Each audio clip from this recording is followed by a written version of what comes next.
So we are talking about a space where we draw inspirations from Asian dance training philosophy and practice and bring it into a contemporary, within a contemporary dynamism and parameters? Or are we talking about bringing the contemporary into the Asian dance practice and philosophy? Because either way of the stream, it'll be different. I think what we did is not bringing in contemporary, like, because of the form that we are doing it, and then because we are breaking it, deconstructing it, reassembling it, that becomes contemporary. Because contemporary, if you see, I mean, you also have to define what contemporary is. In this 21st century, there's two types. One is a contemporary practice, or the other one is a contemporary dance, which is a genre. And for us, I feel like it is not a genre that we are going into. We are contemporizing the tradition.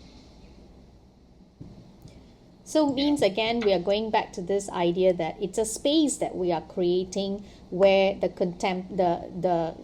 draw of inspiration into the space is coming from traditional dance practice and philosophy, and it is actually creating a contemporary space of articulation. What's your take, Sebastian? Yeah, I think that's how I see it at this point. In the sense that when we create, I think our sources of inspiration are usually based in, let's say, the epics, Ramayana, Mahabharata, and the choice of costumes that we have. We do work with a lot of cloth material, sari material.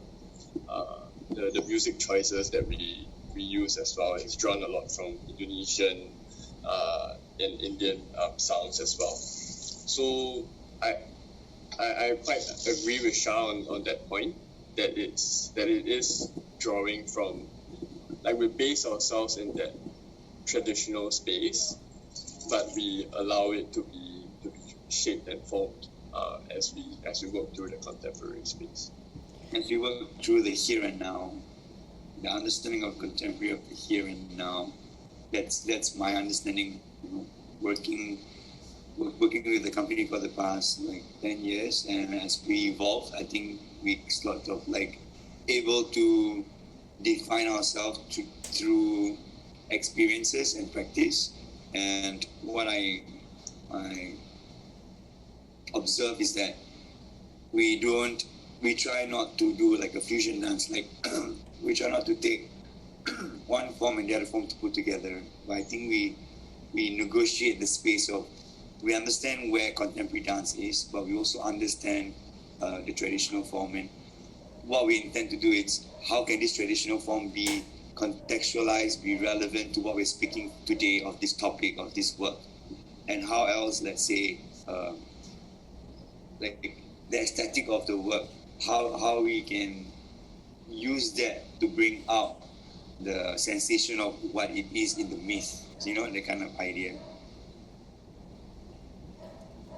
And looking at the collection of artists that we have invited, if you were to actually speak about one person in reference to this ideation, who would you and what would you actually share?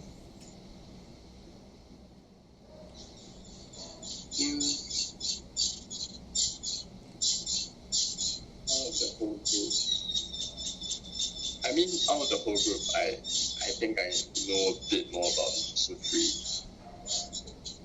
Yeah, so for Sufri, at least in the little conversations I've had with him, I feel like he is aware of the influences that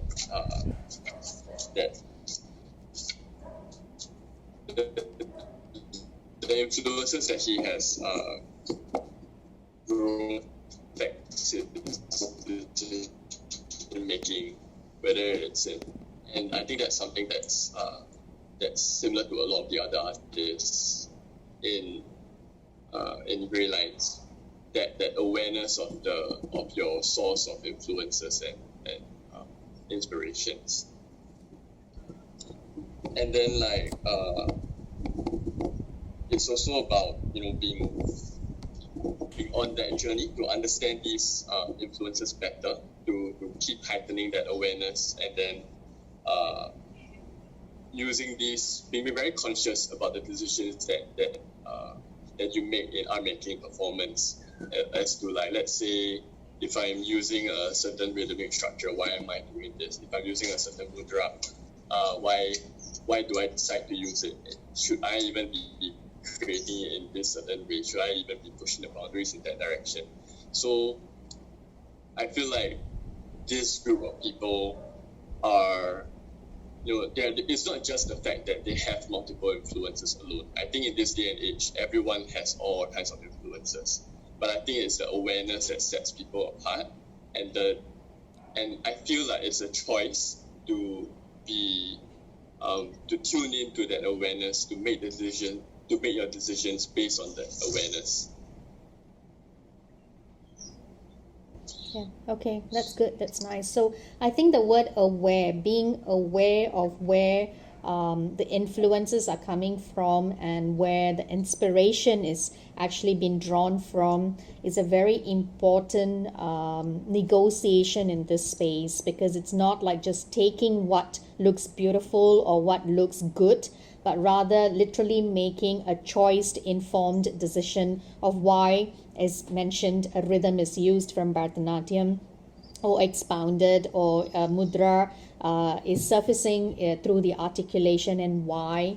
So the question about why, constantly riding on the question of why, and how does this choice not appeal, but rather inform my space as I do my performance making. So where does the word embodiment then come in this practice? Either one of you can answer or share.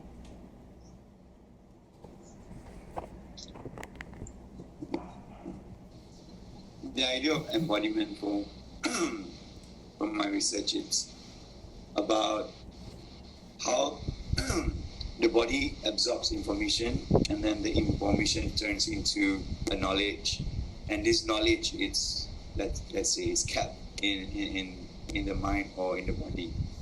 And I wrote this before, when you have when you do a tattoo on your body, is this inscription that you can see, but this embodiment of culture that we are putting onto our bodies, this additional inscription that we have that is invisible, and it passes through, let's say, your movement DNA.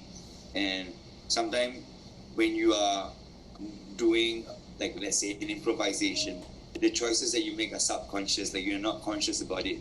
Those kind of thing comes out as not as a default, but it becomes a part of your movement language. So this idea of embodiment or embodied thing, that it usually comes in there when you are subconsciously moving, because it is somewhere in there. But like someone was saying, if you are conscious enough to see your subconscious, and then you're able to make to adjust your, let's say, your choices of movement that you want to make. So in terms of, let's say, my experience understanding, I started to do hip hop, and then going to do Bharatanatyam, and then having contemporary dance training in the South. And then on top of that, I learned Balinese and Javanese. So what Subhas was saying, this idea of awareness is key to understanding the choices that you're making.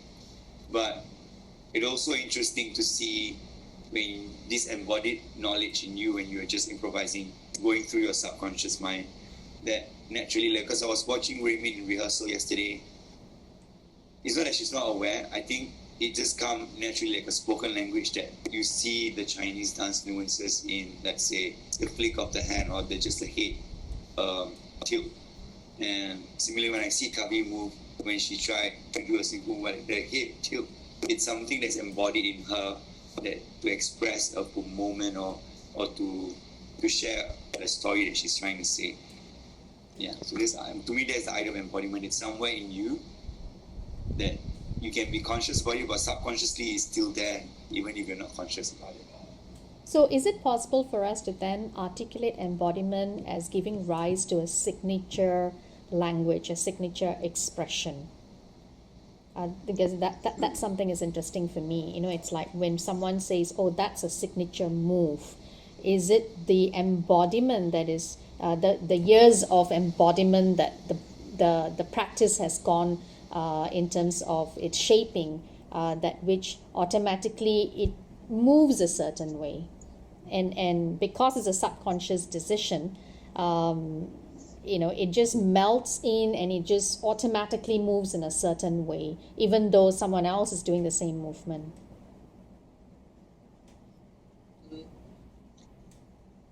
I mean, I think this idea is interesting because, like, I've been thinking about this idea of surrendering yourself to a culture, to a form, right? And I had this conversation with Eva about how I feel for a lot of traditional forms. I see a lot of the practitioners, at least those who really go deep into the practice. It almost feels a sense of they are surrendering themselves to the culture, to the smells, to what they see, to the music and everything, and then through that they find themselves.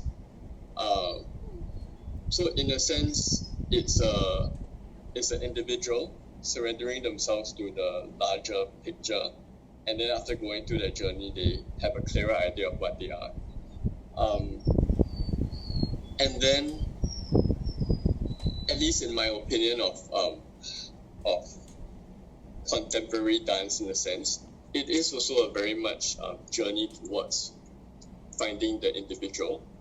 But I don't always notice that idea of the whole, like giving in to what a larger practice, like a village practice is, a kind of idea, if you get what I mean. So that's why the direction, I feel like somehow seeing someone like Danang, who started in a traditional Japanese training, he really just his whole practice, his whole culture was imbued in that traditional Japanese. So then when he goes into he learns another form, I think somehow immediately he already submits himself to learning Tai Chi, to learning contemporary dance. And then he absorbs it all, and then it somehow assembles itself again. But then, like, if you go towards the other direction, and this is something, is arguable, someone who is based in contemporary dance, I somehow don't always see that, let's say someone from contemporary learning a traditional form, I don't always see the surrendering yourself, because you already find your individual self. Like it's very hard to let go of that individual self to something else and then revisit yourself again. Yeah. So that's why when you talk about the signature, right? I think of two ways of understanding a signature movement. Like how sometimes you say the Kalakshetra style of movement is a whole larger school of movement. But then at the same time, there's a signature movement in Gaga, in Akram Khan, that are based off like individual people who have found their personal voice. So I mean, this is just something I've been trying to process. So if you all have any other thoughts about this, you can share also. Interestingly, I had this discussion about this idea of signature moves with my friends. I mean, the reason why this is being articulated, because the idea of how we are able to figure, let's say, an articulation of self, to see why is it important again. Because, what's this guy name? Stuart Hall was mentioning, like, who needs identity, and is identity important? Because at the end of the day, it's why we feel that way, because as human beings, somehow people need to feel validated. Somehow they need to feel like their existence is unique. So this idea of signature move, I think it's interesting for us to like not just label what it is, but I think to also see the practice that comes with it. Like, for example, Danang's signature move is an influence of Tai Chi and Javanese. But if you want to pinpoint of his signature move, we cannot say, oh, this is his signature move. Like, for me, like, that's how I feel. Like, last 2 days ago, my student was like, oh, what, Mr. Shaw, what's your signature move? I'm like, I don't know, maybe you tell me what my signature move is. Oh, I think you like to do speeds and turns. So I'm like, oh, okay, then that's how you think it is. But I'm not sure if you can define a person like a signature move is but maybe it's like a practice that we see. There is something that's reoccurring. Yeah, I mean that's my thought and my. What do you think of it? What's very interesting is because I feel that signature move is a very subconscious decision of the body, and it is not something that is driven by a concept or driven by thinking. I just feel that automatically a body would respond in a specific way when it's articulating, and that embodiment is very clear. Like, for example, everyone could be doing Javanese dance, right? But there's a specific way. Everyone is moving in the same way because that's the traditional format that we are all trained to move in a very, very specific way, because it's a signature move of a philosophy of school of thoughts. So, and we all have that similar way of moving, or at least we are trained into that aspect of moving in that specific way. But when somebody like Danang or Rianto moves from their traditional embodiment to a contemporary space, I feel that they are moving in a very specific signature way that is very Danang and that's very Rianto. There is no commonality in the move, except for the fact that it is drawing from the Indonesian traditional dance training. You know, because so for me the signature move defines a moving body, a specifically moving body. You know, so it's like and also along with it the thinking brain, the mind body practice. For me, I feel the mind-body practice of a artist informs the signature move. So because of the fact that the body would have had been in different parts, absorbing different things, that it may move differently from the other, given the fact that both are actually doing the same thing. For example, Johry and Subastian, both are drawing from Bharatanatyam, both are drawing from hip-hop, both are entering a contemporary space. But between them, as a trainer myself, I have seen a very large difference in the way their moves are presented, given the fact they are doing the same thing, the same 1/8 of a similar movement given by me, they are articulating it differently. So I feel that the signature move defines, for me, is not a definition, but rather it's formulated from what you all said earlier, the DNA of the dancer, the make of the dancer. Yeah, and also I feel this, it again goes back to that the decisions that we are making. Not just in dance, but in general, what you eat, the way you speak, the way you handle situations, and then that translates to your dance, because the dance is the reflection of yourself. And at least as in my experience, right, I always feel it's very important to have a certain experience or person to be that gateway to allow for that awareness.